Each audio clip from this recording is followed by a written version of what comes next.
তুলিয়ান শামসারগঞ্জে হিন্দু 16 থেকে 18 দাঙ্গা, মেটিয়াবুরুজে হিন্দু সংখ্যা 20% দাঙ্গা। এরা চায় হিন্দুদের শূন্য করতে বাংলাদেশের মতো। আমরা প্রত্যেক দিন বলি, গতকাল যা মোথাবাড়ি, আজ তা আপনার বাড়ি। মোথাবাড়ি থেকে মহেশতলা, পিকচার এক। আমরা এ লড়াই চালিয়ে যাব। দোকান ভেঙেছে, গাড়ি ভেঙেছে, লুট করেছে। এই ভিখারির বাচ্চারা বাংলাদেশেও লুট করে, সুতি শামসেরগঞ্জেও লুট করে, সেলুন থেকে খুরকাঁচিও নিয়ে চলে গেছে। এত নিম্নমানের চোর এরা। তাই কম্পেনসেশনের দাবিও আমরা করেছি। আমাদের গোটা রাজ্যেই সনাতনীরা রাস্তায়, আমরা বিধানসভায় ভিতরে বাইরে মিছিলে তুলসী রানীর অপমান নিয়ে আমরা প্রতিবাদ করেছি। আমাদের মহিলা বিধায়করা রাজ্যপাল মহোদয়ের হাতে সনাতন রীতি মেনে অগ্নিমিত্রা পাল মহোদয়া, শ্রীমতী শিরূপা মিত্র চৌধুরী মহোদয়া, শ্রীমতী মালতী রাভা রায় মহোদয়া, শ্রীমতী শিখা চ্যাটার্জি মহোদয়া, শ্রীমতী সুমিতা সিনহা মহোদয়া, শ্রীমতী চন্দনা বাউরি মহোদয়া রাজ্যপাল মহোদয়ের কাছে একটি তুলসী রানীর বৃক্ষ তুলে দিয়েছেন তার হাতে, এবং রাজ্যপাল মহোদয় তার বক্তৃতায় তুলসী রানী, তুলসী মাতা, তুলসী দেবীর প্রতি সনাতন এবং বৈষ্ণব সমাজের যে অপার শ্রদ্ধা এবং গীতায় তুলসী সম্পর্কে যে ছত্রে নানা কথা বলা আছে, এবং বছরে একটি দিন তুলসী পূজন দিবস, গ্রীষ্মকালে তুলসী রানীকে জলদান করা, দামোদর মাসে তুলসী রানীকে দীপদান করা, এই যে মাহাত্ম্য আছে, রাজ্যপাল মহোদয় সেটা বলেছে।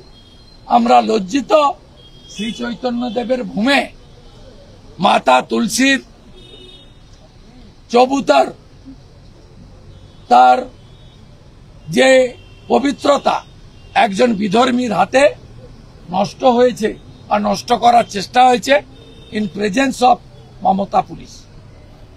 আগামীকাল ভারতীয় জনতা পার্টির বিধায়করা বিধানসভায় বেলা 12টা থেকে 1টা মহেশতলার ঘটনা নিয়ে, যেহেতু ভিতরে আলোচনা করতে দিচ্ছে না, আমরা 1 ঘন্টা অবস্থান করব এবং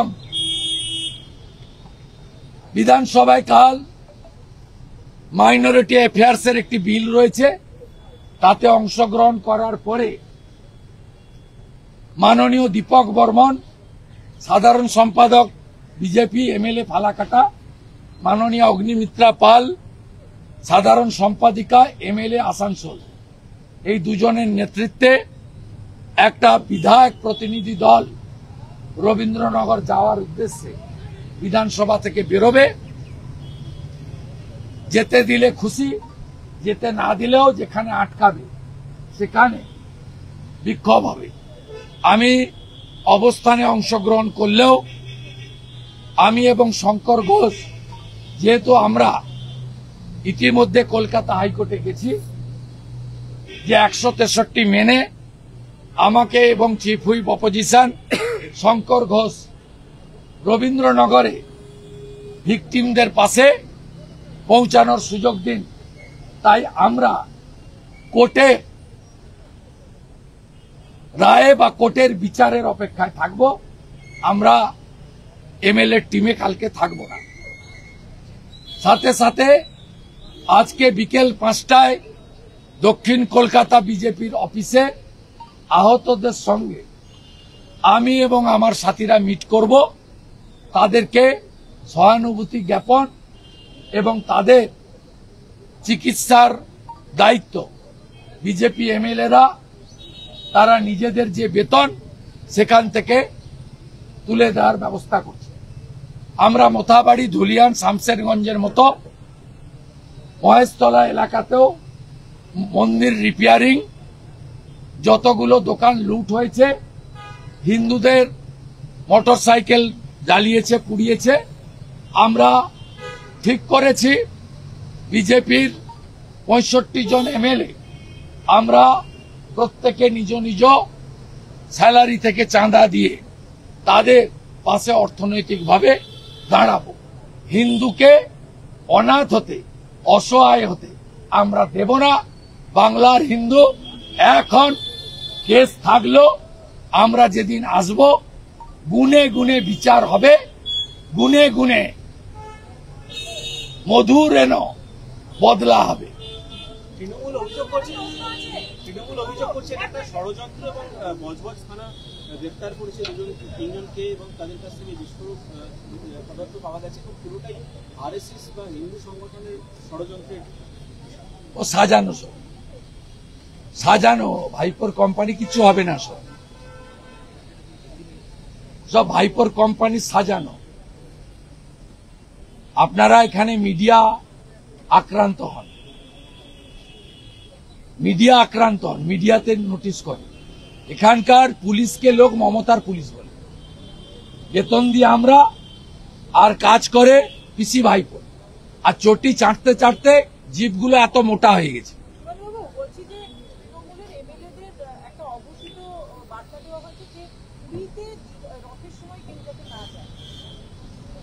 আমি অঘোষিত বার্তা নিয়ে কেউ তৃণমূল দলটাই হিন্দু বিরোধী। তৃণমূল দলটার মালিকের নাম মমতা ব্যানার্জি। 22 জানুয়ারি 2024 রাম মন্দির 500 বছরের, সবাই আনন্দ করছে, গোটা পৃথিবীর হিন্দু আনন্দ করছে। মমতা ব্যানার্জি হিজাব পরে পার সার্কাসে মিছিল করছে।